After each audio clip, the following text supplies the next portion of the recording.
Good morning, everyone. Here it is, Saturday morning already, the 23rd day of July, 2022. Hi, good morning. I'm Rick Tallent, and you're watching Manna in the Morning, the daily program of Rick Tallent Ministries and Grace Fellowship Church of LaFayette, Georgia.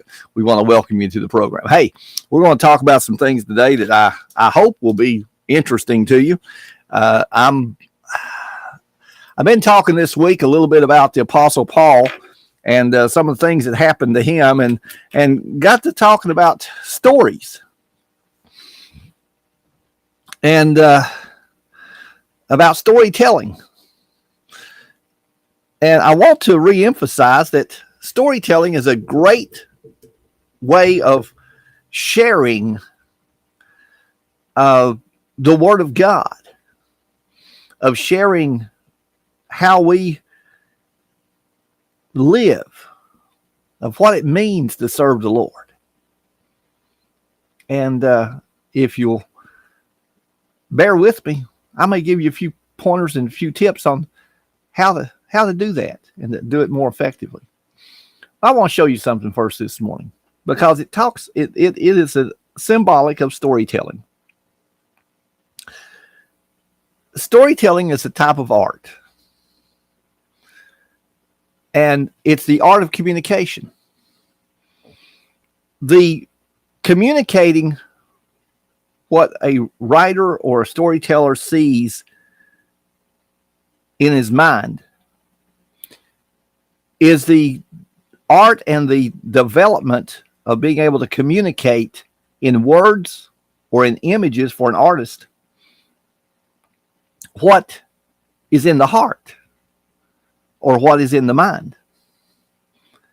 And just like an artist has to have inspiration to draw or paint, a storyteller has to have inspiration as well. And sometimes that inspiration comes in little dribbles. Sometimes it comes in big things. I know some of the stories that I'm writing or have written began as short stories with an idea, but the entire story was not there. It wasn't on paper. It wasn't in my mind. It was just an idea. And that idea developed as I began to tell the story. I want to show you a picture, because this picture really tells a story. And I want you to pay close attention to this picture, because if you'll look, this picture says so much to me. What does it say to you as you look at this picture?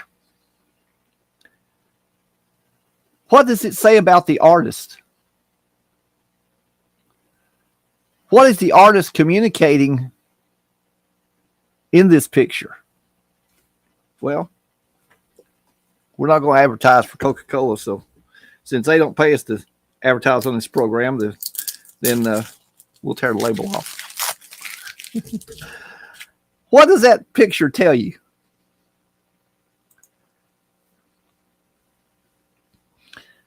The way you see yourself many times is the way that you project yourself to other people. You may not be the most confident person, but there's times when you need to be able to exude confidence in order to accomplish what you want to do. For example, if you're on a job interview, you don't want to come across in a job interview as the most lackadaisical person.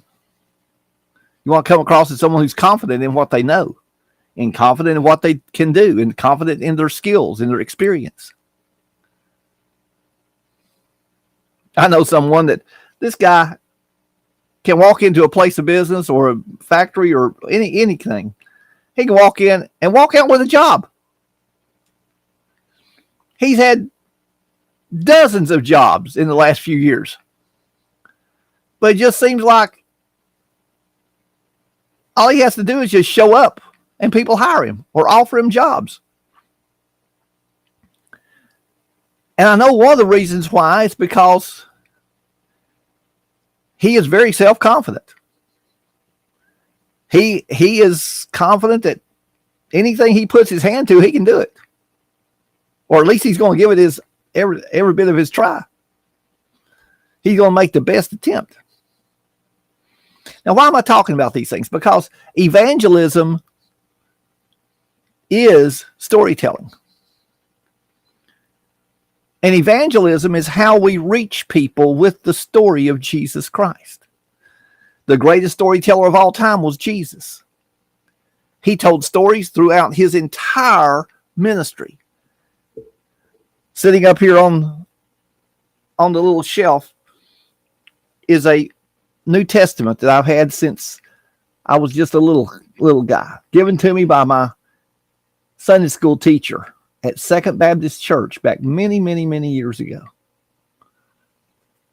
It's damaged from storms and from use because the date on the inside of this is December 1962. That's 60 years old.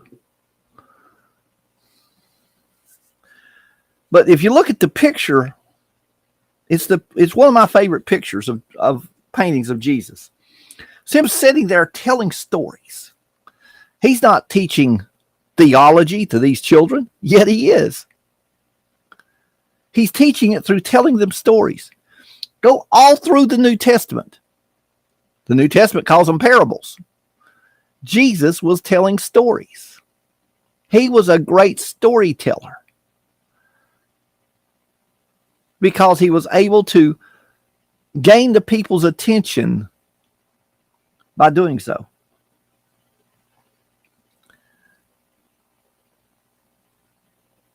There's an art to it. There's an art to being a storyteller. And everyone can learn how to be a storyteller.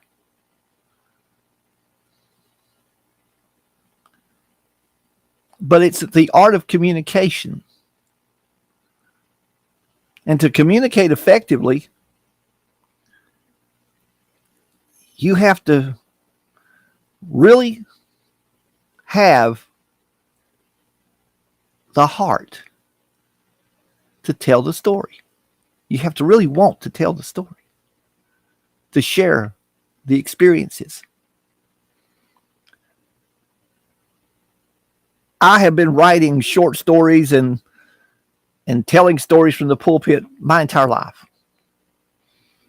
One of the things they try to teach you in preacher school, we won't call it Bible college anymore, we'll call it preacher school, is how to include stories inside of a sermon in order to make the point more valid. Well, sometimes I think that's appropriate. Sometimes I think it's not. Sometimes I think it's just a habit we get into that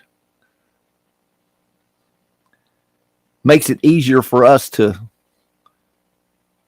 occupy time than it does to get across the message.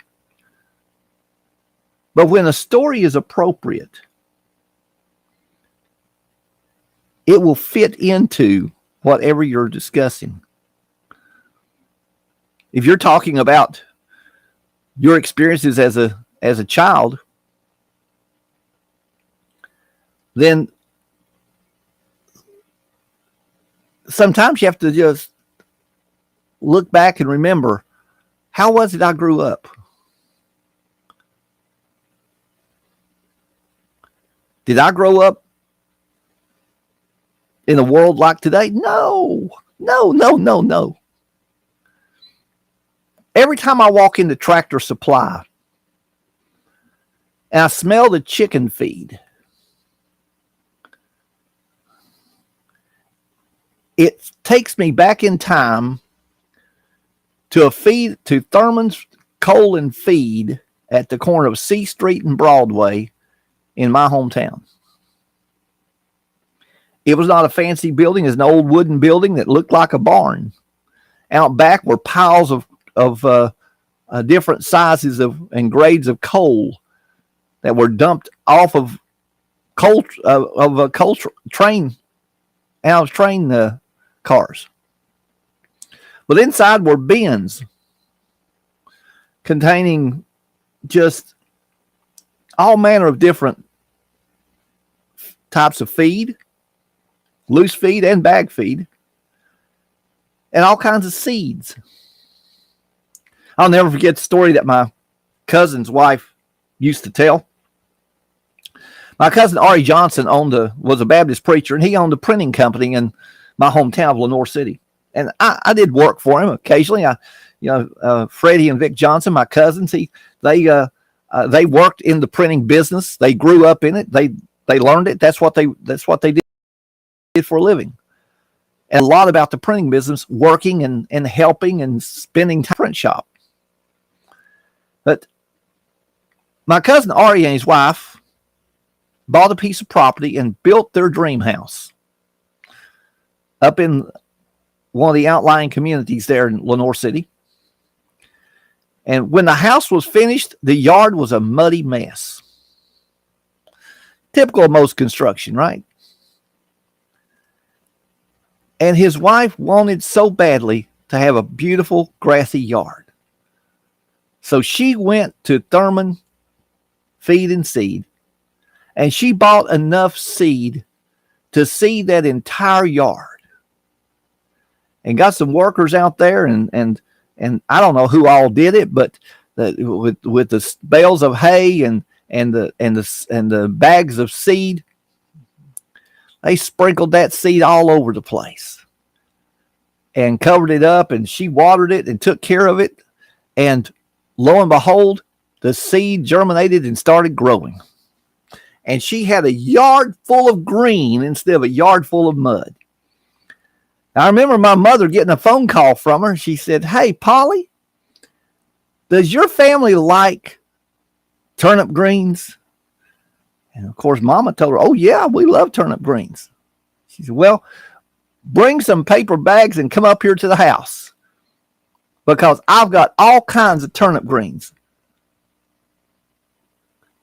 Somebody had mixed up the seed at the feed store, and instead of getting grass seed, she had gotten turnip seed and had planted her whole yard in turnip seed. We ate turnip greens and turnips that entire winter. But that's one of those crazy, funny stories. And when I walk into a feed store or a place like Tractor Supply, and I smell the aroma of the ambiance and the aroma of the chicken feed, I'm reminded of that story. I'm reminded of having chickens when I was a kid and of raising those chickens out in the yard. You see, things will trigger your memories. And if you want to tell other people about those things, you have to just remember and then start relating them. How does that story relate from a pulpit? Well, the seed you plant is what you're going to harvest. She had to replant that entire yard. Bless her heart. Oh, I remember in downtown of my hometown, some of the folks that watch the program will remember this place. But down at the corner of B Street and Broadway, and I bet you Jerry Sanford remembers this, there was a park bench, concrete ends and with boards across it, there next to one of the taxi stands. And it was just across the street from Raymond Newberry's garden spot where you could buy fresh vegetables but the elderly men of that town would sit there on that corner and whittle and chew tobacco and spit. And I grew up being told that was called the spit and whittle corner. And for a young boy to hang around there and listen, I heard stories. These old men telling stories to each other of things that had happened, things they remembered growing up. And I remember sitting in the lobby of the old General Lenore Hotel, listening to the elderly gentleman who lived in that place because it was then a boarding house, telling stories about growing up during the Depression, about World War I and World War II. And they were too old for Korea. And stories about people in the town. Even hearing stories about my own grandfather. And being told, I know that's a true story because I was there when it happened. You see, listening, a lot about storytelling is about listening. And isn't that about life itself too? That if you don't take the time to listen, you won't learn from other people's experiences. And that's a big part of what storytelling is all about, is being able to share stories with people so that they can learn from other people, from other people's experiences. There's a number of things that you can do to become a good storyteller, but one of the things is you have to be willing to talk to people. My wife just has to deal with me because I'll talk to anybody. My sister claims I'm just like my dad in that respect. Well, my entire life has been spent dealing with people, either in the ministry or in business. And my life experiences have traversed everything from being a little kid and washing windows at a barber shop and working in my cousin's print shop and working at a grocery store, mowing grass, hauling hay, unloading semi-truckloads of produce for Raymond Newberry.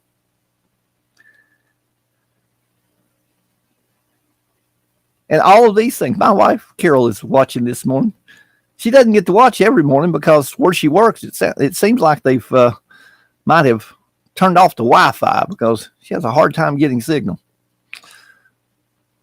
So she has to play catch up during the evenings. But she's able to watch this morning because she's back there. I fixed her breakfast this morning, by the way. I always fix my wife breakfast. You know why? Because I love her. She's special. Anyway, as I was saying, life experiences can either be the things that drag you down, or they can be an anchor. Or you can use them as stepping stones to traverse the swamp, to cross the river, the creek, to get through the muddy places in life. I choose to tell stories, even about myself and about my own life, because I believe that in doing so, in sharing those stories, we gain the strength of the lessons learned from them. A buddy of mine, Danny Glass, he crazy. He nutty in a fruitcake. At least when you read his writings, you would think that. But he's all the time posting stories about things that happened to him. And it's like reading Irma Bombeck. You never know what's going to happen next, but you understand from reading his stories that the grass always grows greener over the septic tank. You're going to go through a lot of times in your life when you walk through life that it's like walking through the backyard after a heavy rain and with the septic tank that's overloaded. You're going to step in mud and maybe something else. And you're going to get mire all over you. But just remember this. Jesus, the Bible says, he brought me out of the miry clay and set my feet upon the rock to stay. How can you relate that story if you've never walked through miry clay? How can you tell somebody that Jesus is the answer to your problems if you can't sit down with them with a cup of coffee or a glass of tea or other beverage that is appropriate and share with them some of the things that you've experienced yourself, or share with them some of the things that other people have experienced that they've openly talked about,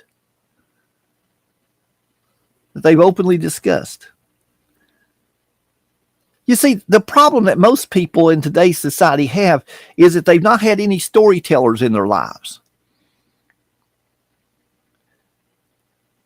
Society has gotten away from sitting around and talking to where all they do is watch television, or now, in this day and time, sit and play with their phones. And communication is a dying art, especially storytelling.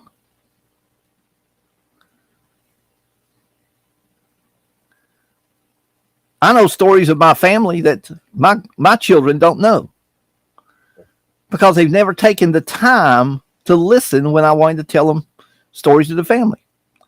One of my sons was big into genealogy, and he began to put together the family tree. And I tried to tell him, son, those people are not in the family tree. I knew them. That's not where they belong in the family tree. And no, that person is not kin to us. I don't care what you found on the internet.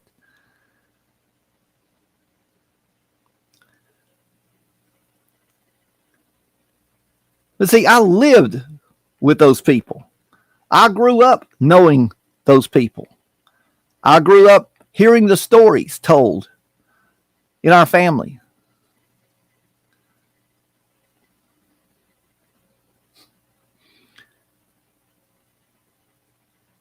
But if someone doesn't want to listen to those stories will be lost. For some people, the only stories that they can tell are ones that are true stories. I don't believe in all that made up stuff. Well, this is my next novel. I'm working on it. I'm trying to finish it up now. It's been a real challenge to finish it up because of my health. I'll probably add that many more pages to it before it's over, before it's finished. And it's a novel. But many of the stories that I've heard over the years, many of the stories that have been related to me about the time era of this novel have influenced the writing of every chapter. No, I don't have an outline where I've sat down and outlined the whole thing and I'm going through and just filling in the information. That's how you write a book like this. But a novel? No. A novel's a telling of a story.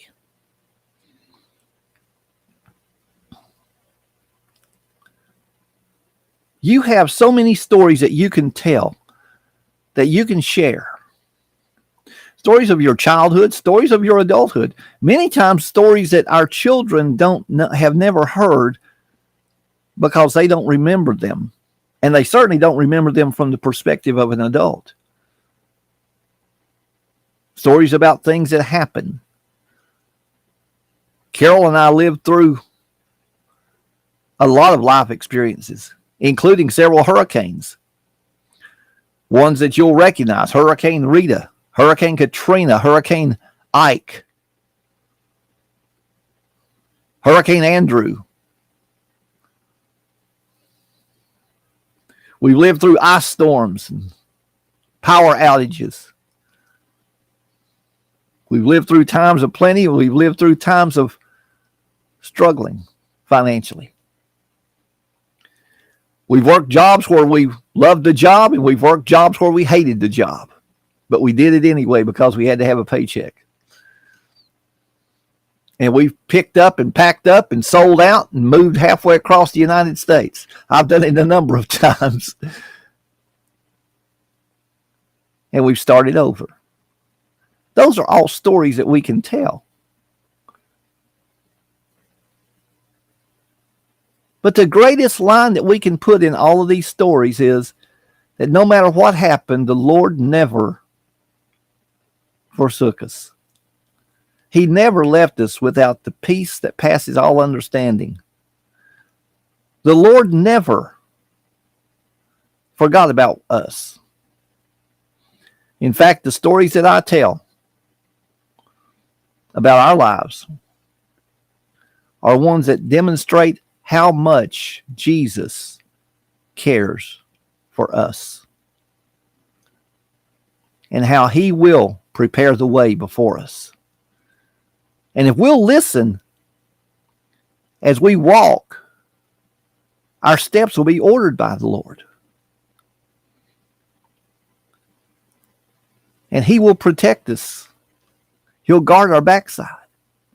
You see, that's not just something I say at the end of every program, but it's something that life experiences and all the stories I've heard for my 67 years.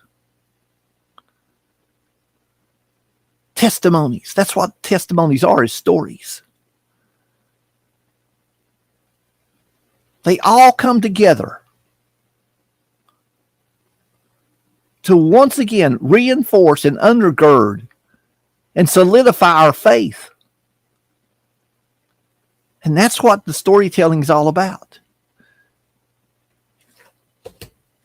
Whether it's a novel or a true story.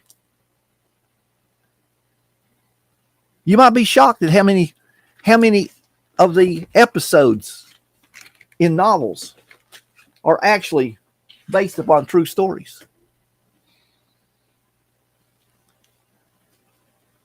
When I read John Gresham's The Firm and then saw the movie, man, I could almost put names on some of the people, on some of the characters, real life names. Because having been in business and worked in big cities and major corporations, I had seen a lot of the same things that he saw and related in that book.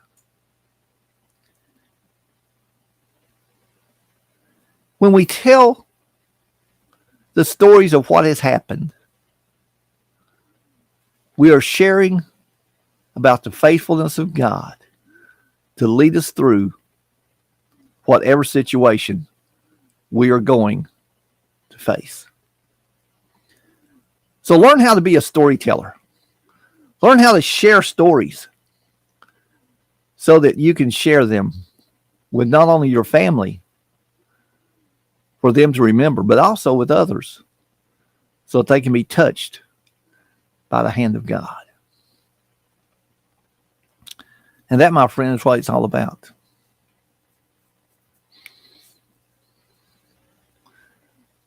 Letting the stories of life share the gospel so that souls will be saved and lives will be changed. Until next time, this is Rick Tallent saying go with God, because he has already gone before and prepared the way. Boy, does he have a story for you at the end of the road. He is your rear guard, and he will always be right there by your side. Speaking of stories, order my books, because prices will be going up in September due to the cost of shipping and publication.